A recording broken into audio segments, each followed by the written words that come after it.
Bismillahirrahmanirrahim. Assalamualaikum warahmatullahi wabarakatuh. Selamat pagi, salam sejahtera untuk kita semua.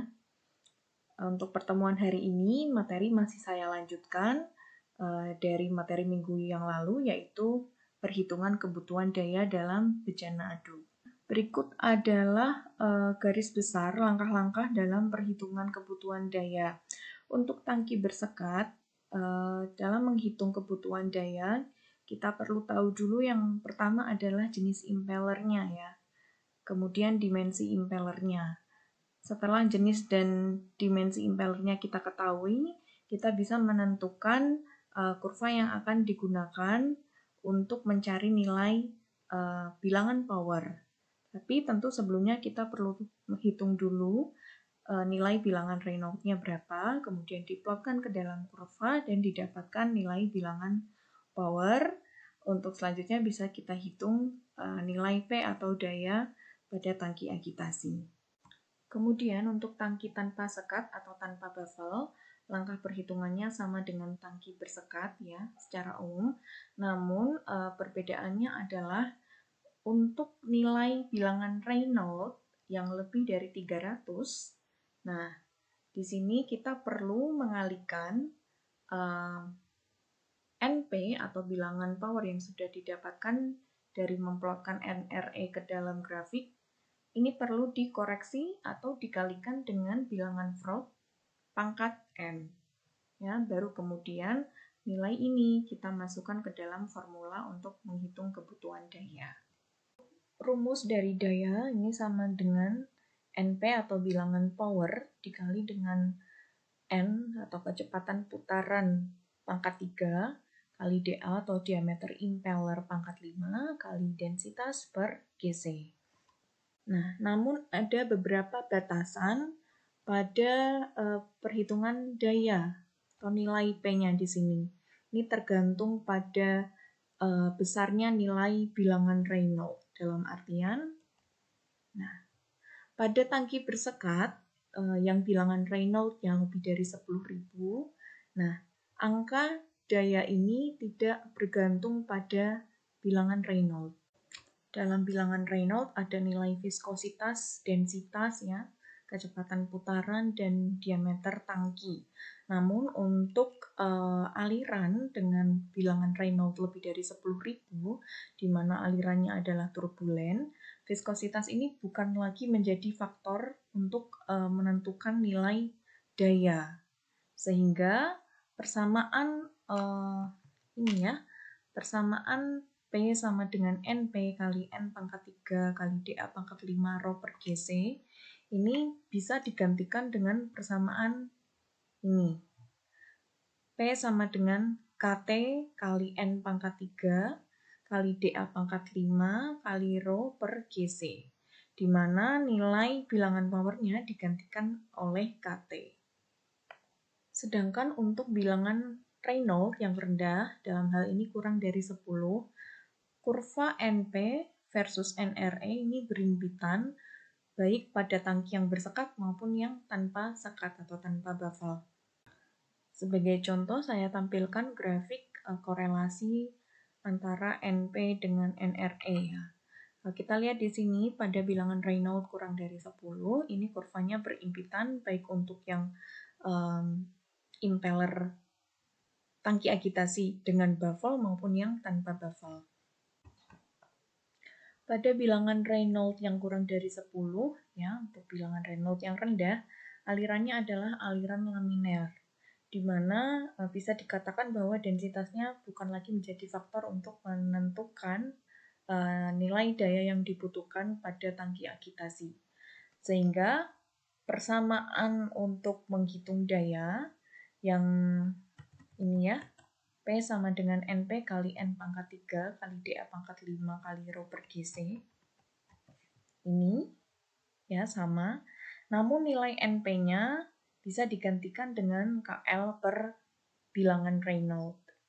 Ya. Atau bisa juga dengan menggunakan rumus ini. Ya. P sama dengan KL kali N kuadrat kali dA pangkat 3 kali mu per Gc. Berapa nilai konstanta KL dan KT untuk menghitung kebutuhan daya ya. Nilai KL dan KT bisa kalian lihat dari buku MACAP ini ya. Ini ada nilai KL dan KT untuk beberapa jenis impeller antara lain propeller, kemudian turbin, pedal atau dayung ya.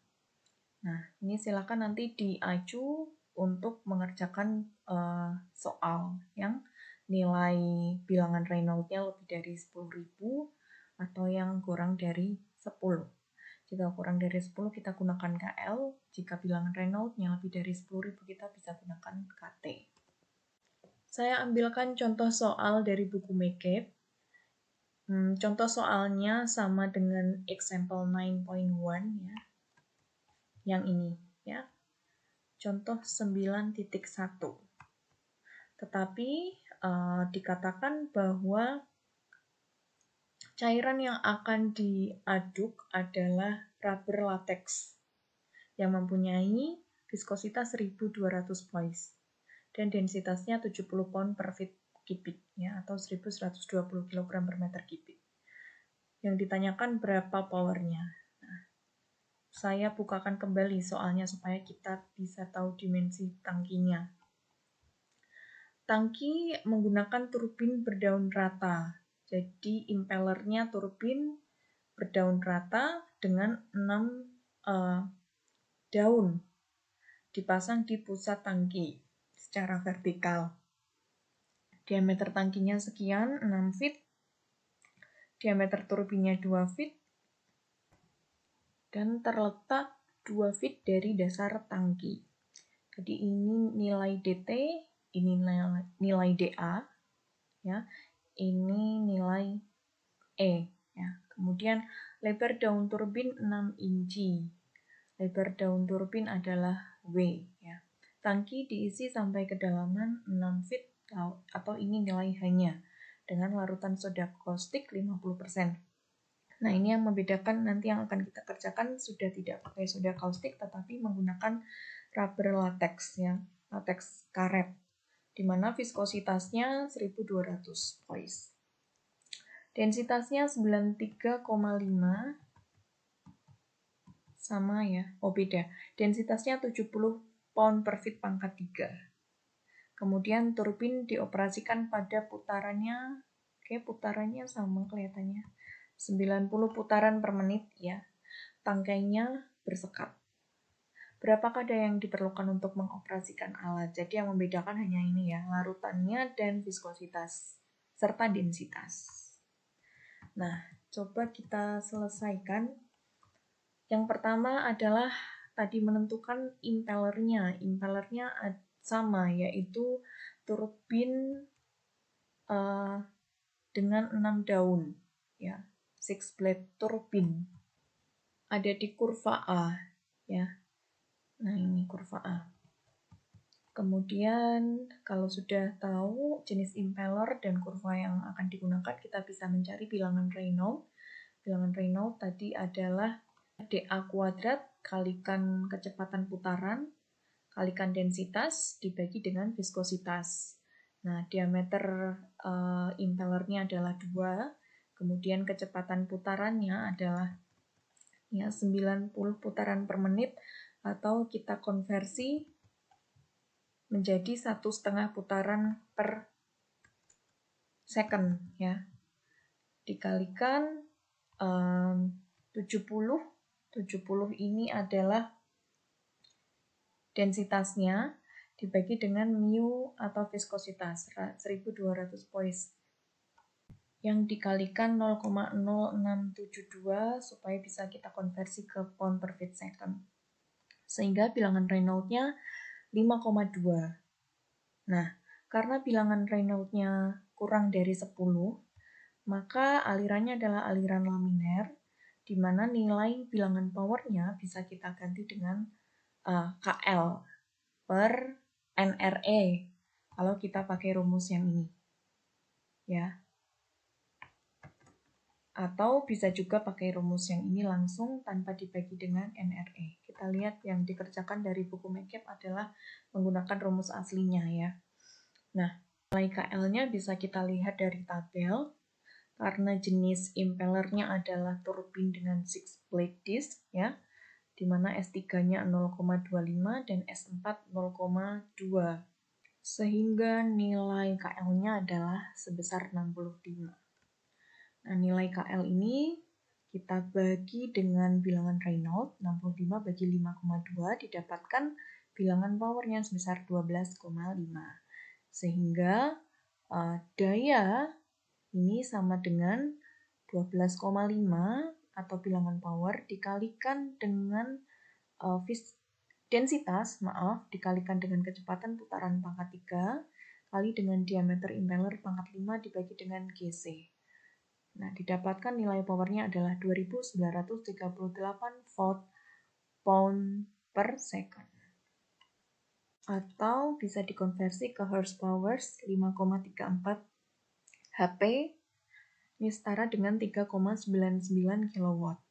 Nah, nilai power ini, kebutuhan power ini independen atau tidak tergantung apakah si tangki ini ada baffle atau tidak ya. There is no reason for baffles in a mixer operated at low Reynolds numbers. Jadi kalau misal pun tanpa baffle ini juga tidak masalah karena pembentukan vortex tidak akan terjadi pada aliran yang bilangan Reynolds-nya rendah atau aliran laminet. Di sini terdapat catatan bahwa setiap peningkatan 10.000 kali dari nilai viskositasnya, maka nilai power ini juga akan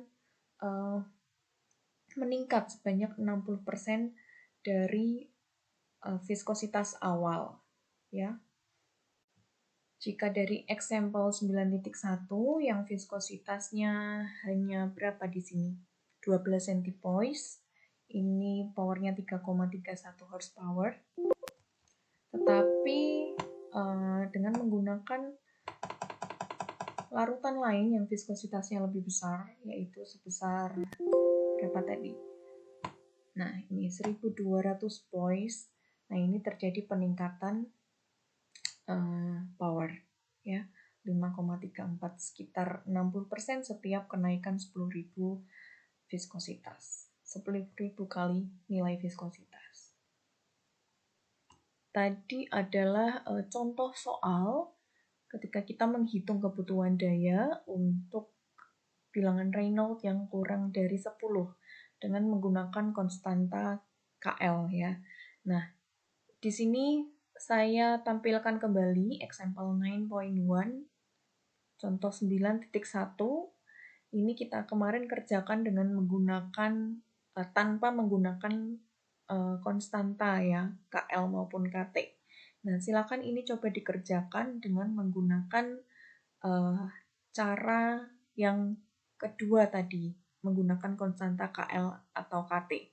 Kalau KL untuk bilangan Reynolds yang kurang dari 10, KT untuk bilangan Reynolds yang lebih dari 10.000.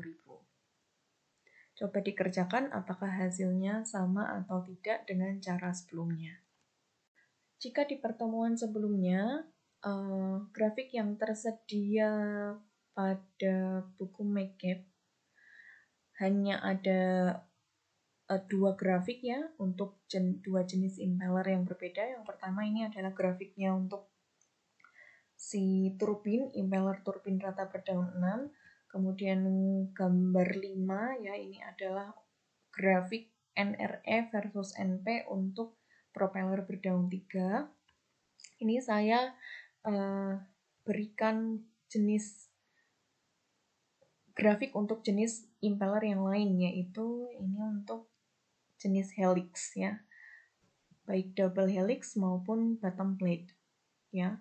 Radial clearance-nya 0,0375. Clearance adalah jarak bebas ya. Jarak bebas artinya ini jarak antara impeller ini dengan dinding bejana. Ya, ini jarak bebasnya. Radial clearance-nya untuk grafik ini adalah sebesar 0,0375 dengan nilai H per D 1 atau nilai ketinggian Vida sama dengan diameter tangki. Kemudian ini adalah grafik NRE versus NP untuk jenis pedal ya, atau jenis dayung, di mana radial clearance-nya 0,0275. Ya, jarak antara si impeller nih, jarak bebas dengan dinding bejana. Kemudian ini dibatasi juga untuk yang WV atau lebar daunnya ada di antara nilai D/12 hingga D/8.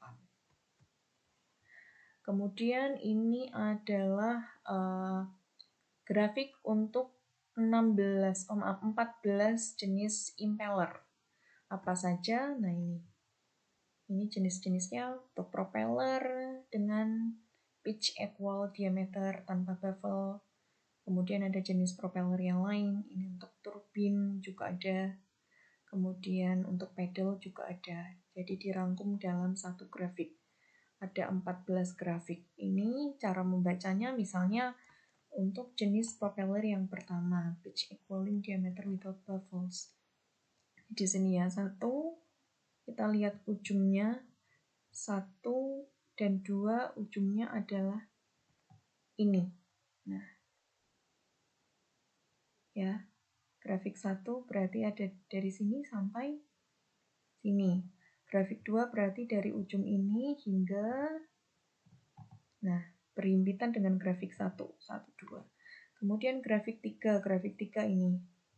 Ujungnya ada di mana? Ujungnya ada di sini. Ya, 3 sampai 4. Begitu seterusnya. Jadi lihat angka dari satu ujung kurva ke angka di ujung kurva yang lain. Kemudian yang terakhir, nah ini ada jenis turbin ya. Ini disc end blade.